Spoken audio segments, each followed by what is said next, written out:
एक समय ऐसा भी था जब इंसान सिर्फ एक जानवर थे। ना कोई भाषा थी, न समाज, न ही पहचान था। बस अपने अस्तित्व के लिए लड़ता हुआ एक शिकार करता जीव। न उसे कल की चिंता थी, न भविष्य का कोई सपना। हर दिन एक जंग थी, भूख, डर और मौत से। यहीं से शुरू होती है जानवर से इंसान बनने का सफर। और उस सफर की सबसे पहली गूंज गूंजती है उन पुरानी गुफाओं की दीवारों पर। आज से अरबों साल पहले का वो समय जब धरती पर कोई इंसान, जानवर, पेड़ पौधे, यहाँ तक कि कोई भी जीवित प्राणी मौजूद नहीं था। सिर्फ एक उबलता हुआ आग का गोला जो सूरज से भी ज्यादा खतरनाक लग रहा था। ना कोई हवा थी, ना पानी, सिर्फ धधकती हुई गर्मी, अंधेरा और चारों तरफ तबाही। ये वही धरती है जिस पर आज हम खड़े हैं। लेकिन तब इसका वातावरण इतना विषैला और गर्म था कि जीवन का कोई सवाल ही नहीं उठता था। धीरे धीरे लाखों साल बीत गए। धरती ठंडी होने लगी, ज्वालामुखी शांत होने लगे और धरती का पहला समुद्र बना। इन समुद्र में विभिन्न रासायनिक पदार्थ एक दूसरे के संपर्क में आने लगे और एक अद्भुत प्रक्रिया की शुरुआत हुई, जीवन की प्रक्रिया। पहले पहल सूक्ष्म जीव बने जिन्हें हम प्रोकैरियोटिक कोशिकाएं कहते हैं। ये इतने छोटे थे कि उन्हें देखने के लिए माइक्रोस्कोप की भी जरूरत पड़ती। ये प्राणी ही जीवन की पहली कड़ी थे। कोई हाथ पैर नहीं, कोई दिमाग नहीं, बस एक सरल कोशिका जो जीवन के पहिए को घुमा रही थी। धीरे धीरे प्रोकैरियोटिक जीवों ने खुद को विकसित किया और यूकैरियोटिक जीव अस्तित्व में आए। अब जीवन सिर्फ एक कोशिका तक सीमित नहीं था, बल्कि कई कोशिकाएं मिलकर एक शरीर का निर्माण करने लगी थी। फिर समय के साथ धरती का वातावरण बदलता गया। पृथ्वी में ऑक्सीजन की मात्रा बढ़ने लगी और समुद्र जीवों से भरने लगे। फिर आया एक ऐसा समय जिसने जीवन की दिशा ही बदल दी। इस दौरान हजारों नई प्रजातियां एक साथ विकसित हुईं। जटिल जीव जैसे मछलियां, कीड़े, जेलीफिश और कई अनोखे समुद्री जीवों का आगमन हुआ। रीढ़ वाले जीव पहली बार दिखने लगे। जीवन तेजी से विकसित होने लगा और फिर कुछ जीव पानी से बाहर निकलकर धरती पर भी अपने पैर जमाने लगे। कुछ मछलियां विकसित होकर उभयचर यानी एम्फिबियंस बन गईं, जिन्हें पहले पानी और फिर धीरे धीरे जमीन पर रहने की ताकत मिली। फिर आए सरीसृप यानी रेप्टाइल्स। ये वो जीव थे जिन्होंने धरती पर राज करने की शुरुआत की। इन सभी के बीच धीरे धीरे विकसित हुआ एक ऐसा समूह जिसने आगे चलकर पृथ्वी के सबसे बड़े साम्राज्य को जन्म दिया, डायनासोर। धरती का सबसे दिलचस्प दौर जब डायनासोर पूरी पृथ्वी में राज करते थे, जो लगभग 23 करोड़ साल पहले शुरू हुआ था। डायनासोरों की दुनिया सिर्फ एक जैसे विशाल जीवों की नहीं थी, बल्कि ये एक पूरी जैव विविधता से भरी दुनिया थी, जिसमें हर प्रकार का डायनासोर अपनी एक अलग पहचान और भूमिका निभाता था। कुछ डायनासोर शुद्ध रूप से शाकाहारी थे, जैसे ब्रैकियोसोरस, जो अपनी लंबी गर्दन से आसमान छूते पेड़ों की ऊंचाई तक पहुंच जाते और वहां के पत्तों को आराम से चबाते थे। इनके विशाल शरीर और शांत स्वभाव के बावजूद इनके चारों ओर हमेशा सतर्कता बनी रहती थी, क्योंकि शिकारी हर कोने में छिपे होते थे। वहीं ट्राइसेराटॉप्स जैसे डायनासोर अपने बड़े और मजबूत सींगों के साथ नजर आते थे, शांत स्वभाव वाले, मगर जरूरत पड़ने पर अपने दुश्मनों से टकरा जाने वाले योद्धा। दूसरी ओर मांसाहारी डायनासोरों की दुनिया कहीं ज्यादा खौफनाक थी। टायरेनोसोरस रेक्स को कौन नहीं जानता, विशालकाय जबड़े, नुकीले दांत और राक्षसी ताकत, जिसने इसे अपने समय का सबसे खतरनाक शिकारी बना दिया था। पर इससे कम खतरनाक नहीं थे वेलोसिरैप्टर्स, जो आकार में भले ही छोटे थे, मगर चालाकी, तेजी और टीम वर्क से अपने शिकार को चौंका देते थे। लेकिन डायनासोरों की कहानी सिर्फ धरती तक सीमित नहीं थी। कुछ ने आसमान में उड़ान भरी, जैसे प्टेरोडैक्टाइल्स और क्वेट्ज़लकोअट्लस, जिनके पंख इतने विशाल थे कि लगता था जैसे पूरा आकाश ही उनके कब्जे में हो। ये उड़ने वाले डायनासोर शिकार करने के लिए या लंबी दूरी तय करने के लिए आसमान में इधर उधर मंडराते रहते थे। और वहीं जब नजरें समंदर की गहराइयों में जाती हैं, तो वहां भी डायनासोरों जैसा जीवन मौजूद था।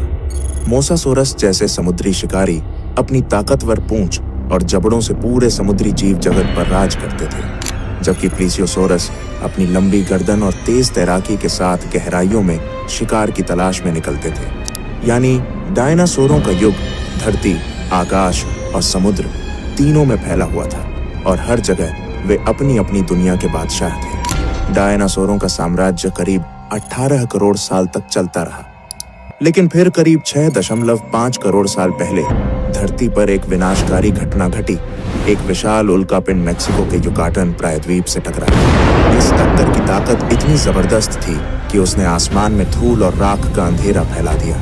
सूरज की रोशनी धरती तक पहुंचनी बंद हो गई, तापमान गिरने लगा और सबसे पहले असर पड़ा पेड़ पौधों पर। जंगल धीरे धीरे सूखने लगे। जब पेड़ पौधे नहीं बचे तो शाकाहारी जीव भूख से मरने लगे, और जब शाकाहारी खत्म हुए तो मांसाहारी भी ज्यादा दिनों तक टिक नहीं पाए। धीरे धीरे बड़े जीवों की प्रजातियां एक एक कर खत्म होने लगीं। ऐसा लगा जैसे पूरी धरती की जीवन का कड़ी टूट रही है। और यहीं पर खत्म हो गया डायनासोरों का करोड़ों साल पुराना साम्राज्य। मगर इस तबाही के बीच धरती एक नई शुरुआत की तैयारी कर रही थी। एक नई सभ्यता, नए जीव और अंततः इंसानों का युग शुरू होने वाला था। डायनासोरों के विनाश के बाद धरती पर एक नया अध्याय शुरू हुआ।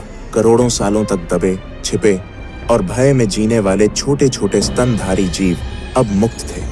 पहले ये जीव पेड़ों की झाड़ियों में, जमीन के नीचे बिलों में या चट्टानों की दरारों में छिपकर रहते थे, क्योंकि धरती पर डायनासोरों का राज था और उनका किसी भी समय शिकार हो जाना तय था। मगर अब वह डर मिट चुका था। वातावरण धीरे धीरे स्थिर हो रहा था और जीवन को फिर से फैलने का मौका मिल रहा था। इन स्तनधारियों की खासियत थी कि इनके शरीर पर फर था, जिससे ये तापमान के बदलते हालात में खुद को बचा सकते थे।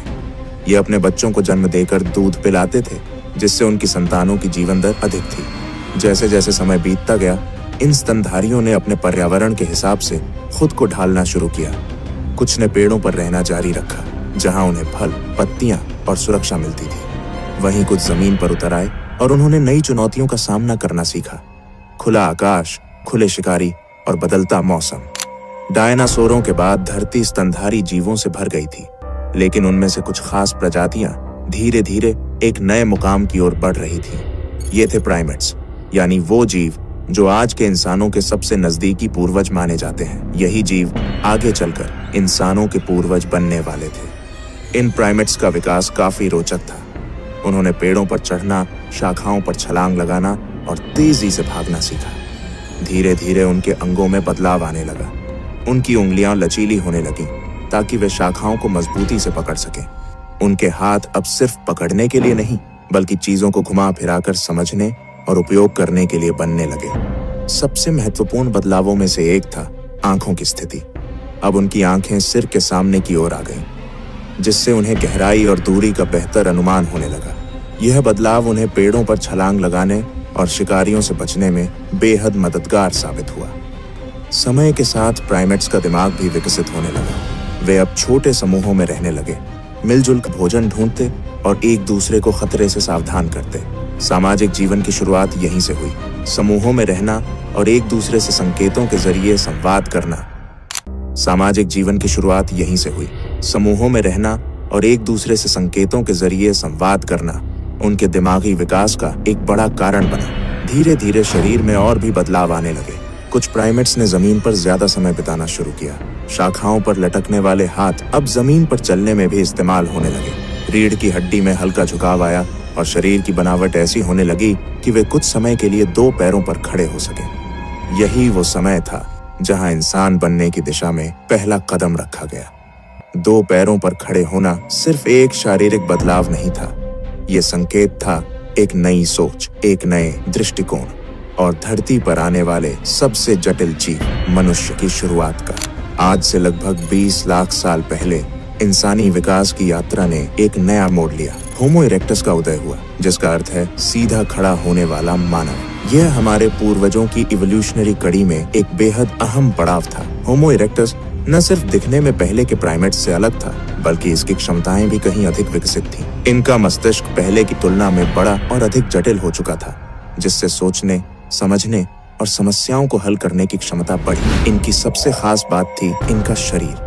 ये पूरी तरह दो पैरों पर सीधा चल सकते थे, जिससे इन्हें लंबी दूरी तय करने में आसानी होती थी।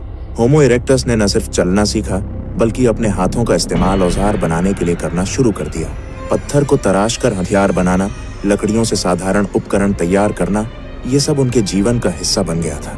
लेकिन जो चीज उनके जीवन में सबसे बड़ा बदलाव लेकर आई वो थी आग का प्रयोग। आग को नियंत्रित करना और उसका इस्तेमाल करना मानव इतिहास की सबसे क्रांतिकारी खोजों में से एक था। इससे खाना पकाना संभव हुआ, जिससे भोजन को पचाना आसान हो गया और पोषण भी बढ़ा। आग ने उन्हें ठंड से बचाया, जिससे अब वे ठंडे इलाकों में भी जीवित रह सकते थे और सबसे अहम, आग ने उन्हें रात के अंधेरे और जंगली जानवरों से सुरक्षा दी। इस सब के साथ साथ एक और सामाजिक बदलाव हुआ। अब लोग आग के चारों ओर इकट्ठा होने थर नहीं, बल्कि हाथ कुल्हाड़ी, नुकीले भाले और पत्थर की चाकू, खुरचनी जैसे औजार तैयार किए जाने लगे। ये सिर्फ औजार नहीं थे, बल्कि यह इस बात का प्रमाण थे कि इंसान का दिमाग अब पहले से ज्यादा विकसित हो रहा था। वह अब अपने पर्यावरण को समझने और उसे अपने अनुसार ढालने लगा था।